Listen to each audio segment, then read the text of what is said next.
भक्त बंधुओं, आज की यह शिव कथा कोई साधारण कथा नहीं है। यह कथा है उस व्यक्ति की जिसने जीवन में इतने पाप किए कि स्वयं यमदूत उसके सपनों में आने लगे। यह कथा है उस प्रश्न की, अगर कोई जीवन भर अधर्म करता रहा हो तो क्या अंत समय में भगवान शिव उसे स्वीकार करते हैं। शास्त्र कहते हैं कर्म कभी नष्ट नहीं होते, पर शिव भक्ति उन्हें भस्म कर सकती है। आज जो कथा आप सुनने जा रहे हैं उसे बीच में छोड़ना आध्यात्मिक हानि माना जाता है, क्योंकि यह कथा कर्म, पश्चाताप और मोक्ष तीनों का रहस्य खोलती है। इसलिए कथा आरंभ करने से पहले आप सभी कमेंट में हर हर महादेव अवश्य लिखिए, क्योंकि शिव नाम से ही यह कथा जागृत होती है। आइए अब मन को स्थिर करें और प्रवेश करें भगवान शिव की उस लीला में जहां पापी भी भक्त बन जाता है। कथा का आरंभ उत्तर भारत की ही एक पावन भूमि पर दुर्गापुर नाम का एक विशाल राज्य था। यह राज्य कभी धर्म, अन्न और न्याय के लिए प्रसिद्ध था, पर आज उसका नाम डर और आहो से जुड़ चुका था। दुर्गापुर का शासक था राजा वीरसेन।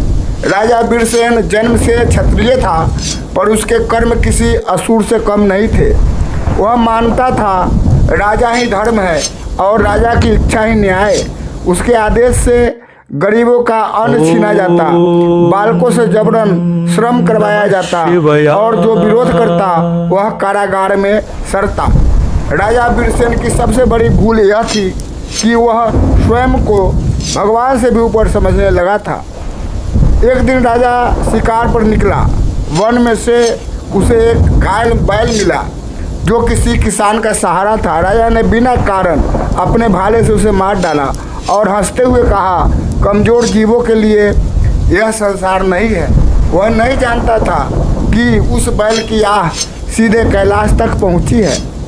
उसी राज्य में हरिदास नाम का एक निर्धन कुम्हार रहता था और उसकी पत्नी मालती, जो प्रतिदिन शिवलिंग पर जल चढ़ाती थी।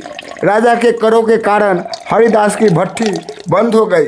भूख ने उनके घर में डेरा डाल लिया।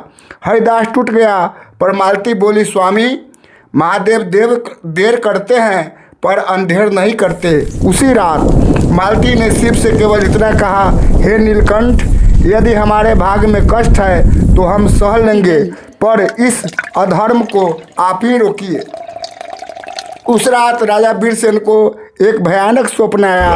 उसने देखा वह लोहे की जंजीरों में जकड़ा है और यमदूत उसे अंधकारमय मार्ग पर खींच रहे हैं। यमदूत बोले, राजा वीरसेन, तेरा समय निकट है। वह चीख उठा। नींद खुली तो पूरा शरीर कांप रहा था। यही से राजा का पतन आरंभ हुआ। राजा एक सिद्ध शिव योगी के पास पहुंचा। योगी ने केवल इतना कहा, पश्चाताप शब्दों से नहीं कर्मों से सिद्ध होता है। राजा को आदेश मिला, जिनसे अन्याय किया उनसे क्षमा मांगो, शिव कथा कराओ, सत्ता छोड़ने के लिए तैयार रहो। राजा ने वही किया। कारागार खुले, अन्न भंडार बने, बच्चे मुक्त हुए। सबसे अंत में वह हरिदास के घर पहुंचा और उसके चरणों में गिर पड़ा।